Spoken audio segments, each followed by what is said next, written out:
Hello, everyone, and welcome to Mellow Monday.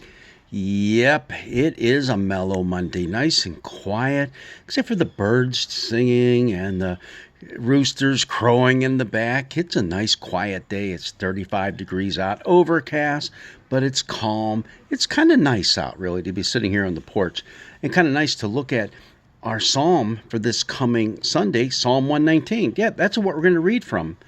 But here's the deal. We're not going to read the whole thing unless you want to. If you do, just give me a call and I'll make sure we do that. But it's 176 verses long. 176 verses. It's the longest chapter in the Bible, the longest psalm in the Psaltery. So, what is going on here? Well, it's a special psalm in that it celebrates the Torah, the what we often refer to as the law, better referred to as the teachings. The teachings, yeah, because you get that whole emphasis on law. You think that, well, if I break one of these laws, am I in trouble? Well, they're teachings to kind of show us the way. So yeah, you might be in trouble, but the whole purpose isn't to punish, but to enlighten and to lead us into a better way of living. So, you have Psalm 119. Now, why is it so many verses long, 176? Well, there's a good reason. It's an acrostic psalm. And you remember what acrostic psalms are, right?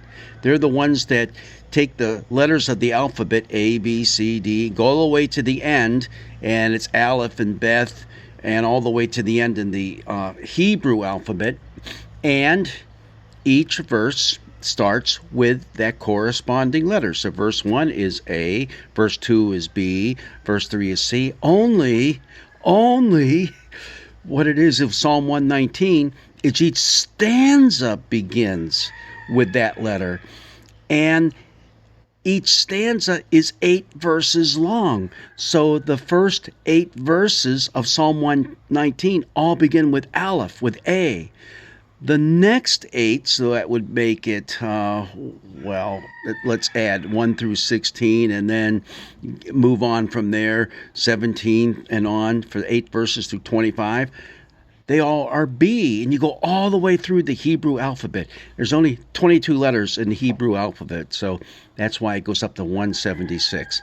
But think about the work that the person who wrote these things had to go through to have all those different verses start with that corresponding letter that they're working on. A, B, C, D, E, all the way through the Hebrew alphabet. Yeah, quite an amazing work. But you're talking about the Torah, the law of God, and here's the deal. They try not to say the law of God all the way through. They try to use other words for it. And I have a list here you'll find throughout Psalm 119. You'll have it translated as promise, word, statutes, commandments, decrees, precepts, law, way, faithfulness. Those are just the ways that you hear it pronounced through the various verses. So each 8 verses, you're going to hear those words being used. They try not to double up at all.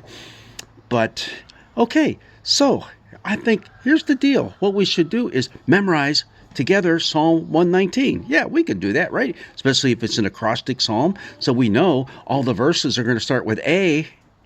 Oh, wait a minute. Yeah, that would be in the Hebrew and not the English. Okay, well, never mind. That'll make it a little bit harder for us to memorize.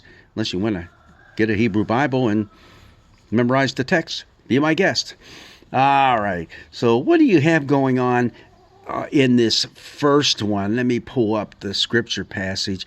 I like the way it starts. It's a beatitude. Yeah, it really is. Happy are those whose way is blameless. And that's the word for blessed. Yeah.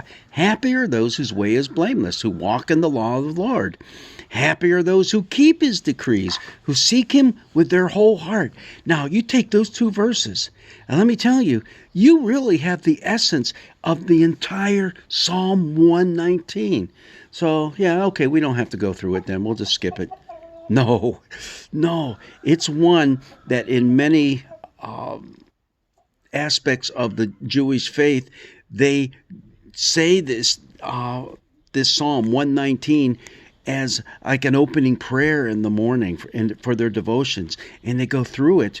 I think it takes about a 2 week period to go through it and to really meditate on it. So for them, it's very, very vital, very important. And it should be for us too. Because you're not just talking about the Ten Commandments, the Torah. The Torah is much bigger than that.